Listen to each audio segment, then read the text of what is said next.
Now at 10, a deadly encounter with police in St. Paul brings chaos to one neighborhood. Shots fired! Shots fired! We're live with the breaking news. Tonight at 10, heat and humidity to start the week. I'll tell you when to be on the lookout for severe weather. He's accused of burning a synagogue, but investigators don't know why. The questions they're trying to answer tonight. The Vikings dug themselves a huge hole against the Packers today and nearly climbed out of it. Frustrating game. We're going to break down the anatomy of a very strange football game coming up. And connecting Minneapolis and St. Paul by bike. It would be a game changer. The new push to expand the Midtown Greenway. 5 Eyewitness News starts right now.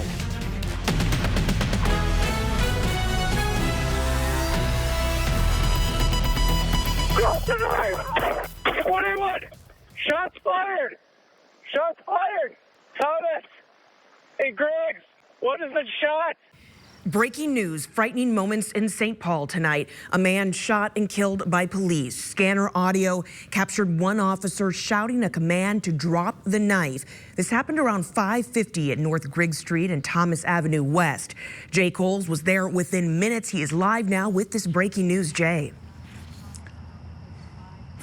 Brandy, the shooting happened just about a block north of here, as you mentioned, right at the intersection of Thomas Avenue and Griggs Street. And you can see there still is a police presence here in this Hamlin Midway neighborhood.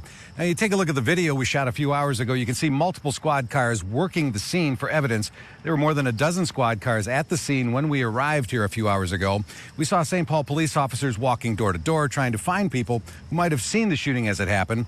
I talked with two people, one who heard the gunshots and ran outside to see chaos. The other person says she had just left her house to take a walk when she says she saw police everywhere. I was just inside and I just heard pop, pop.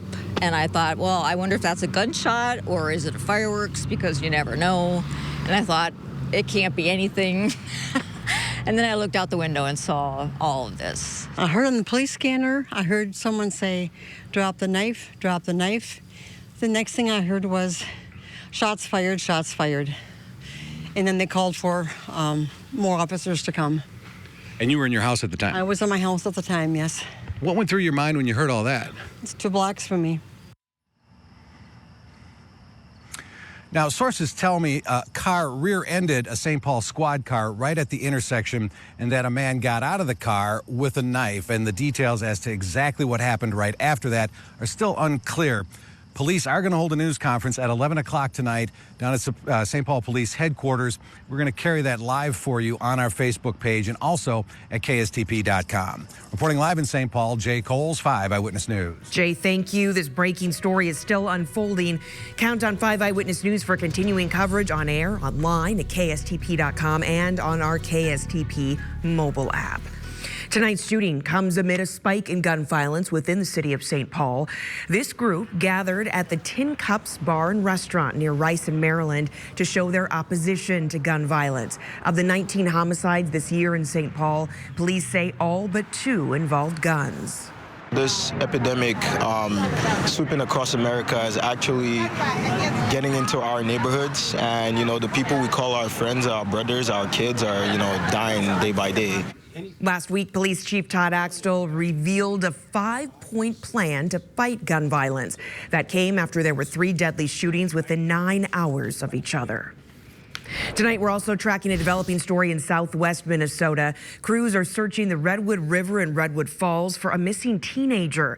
The Redwood County Sheriff's Office says they got the call around 5:45 tonight. They say the water is very high right now. We'll keep you updated as we learn more.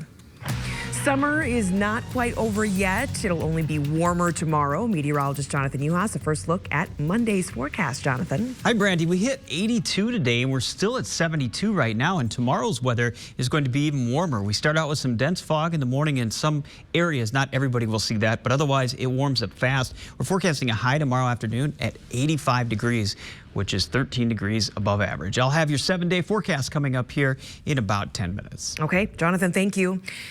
Take a look. This man has been arrested for the fire that destroyed a Duluth synagogue. Matthew Amiot is in the St. Louis County Jail tonight facing a charge of arson. A Das Israel synagogue burned last Monday. For nearly a week, people in Duluth wondered who could have done it and why. But as Joe Mason explains, there's still a lot to figure out. It's a town built by water. But this week in Duluth, talk was all about fire. We're recommending a charge of arson in the first degree. The Duluth police chief says they have the man who set this fire last Monday, destroying a Das Israel synagogue. And it's a man who they've dealt with in the past. We've had multiple contacts. There has been some arrests, and they have not been of nearly the significance of this charge. Arson? No arsons. No arson charges until now. With the help of the public and surveillance video, 36-year-old Matthew Amiot of Duluth was arrested in connection to the blaze. His motive remains a mystery, but it's not hate. Based on the information we have to date, and as I said, to date, we don't have an indication that there was a motive of hate in this. The fire started outside the synagogue. No accelerants were found at the scene. Whatever the motive, the rabbi here says the power of his religion is found outside the walls of a house of worship. True Judaism is in the heart. It's not in the building. And our legacy will go along with our hearts, and we'll try to establish something new. Just like a ship that's faced rough waters, one Duluth congregation is hoping to sail forward. Matthew Amiot is currently being held in the St. Louis County Jail. He's expected to make his first court appearance later this week. In Duluth, Joe Mason, 5 Eyewitness News. Joe, thank you. The Minnesota Vikings suffered their first loss of the season, and it happened against their biggest rivals, the Green Bay Packers. Joe Schmidt kicks off our coverage. Joe. Well, Brandy, the Vikings scored the final 16 points of the game. They stopped the Packers from scoring at home in their final 11 drives, and the Vikes rushed for over 198 yards, but somehow they lost the game. Chris Long was at Lambeau Field and has more.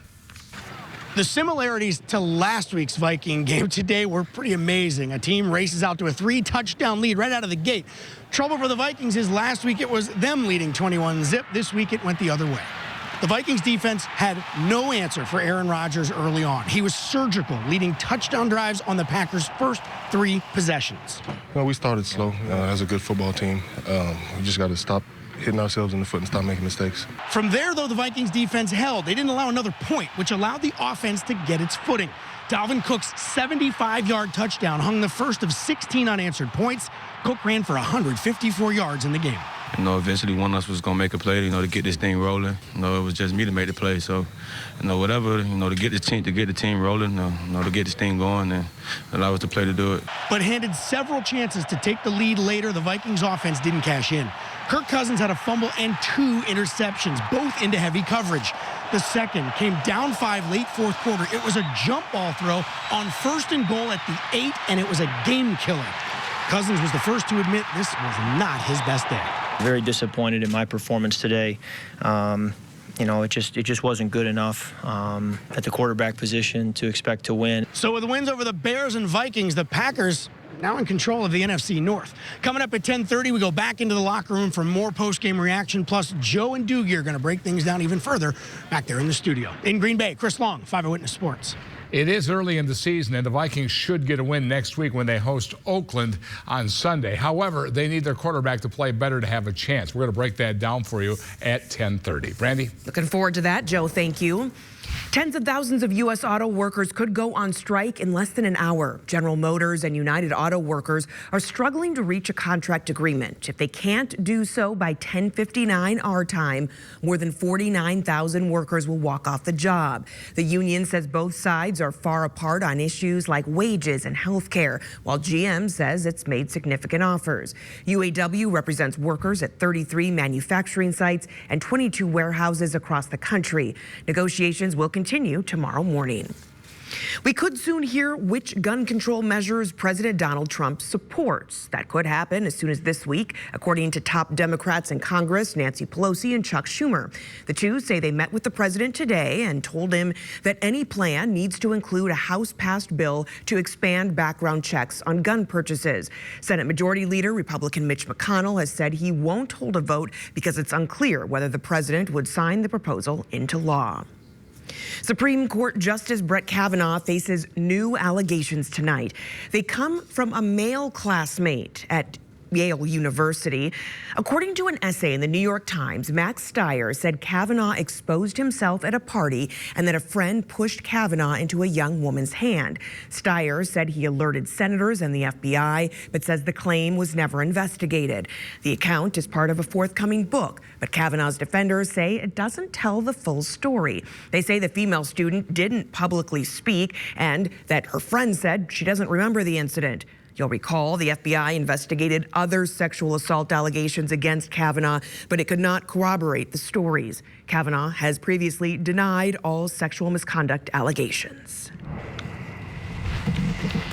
I'm Beth McDonough live in St. Paul, and I'll tell you why cyclists want to go from here up there and say there's nothing quite like that bridge for connecting the Midtown Greenway in Minneapolis to St. Paul.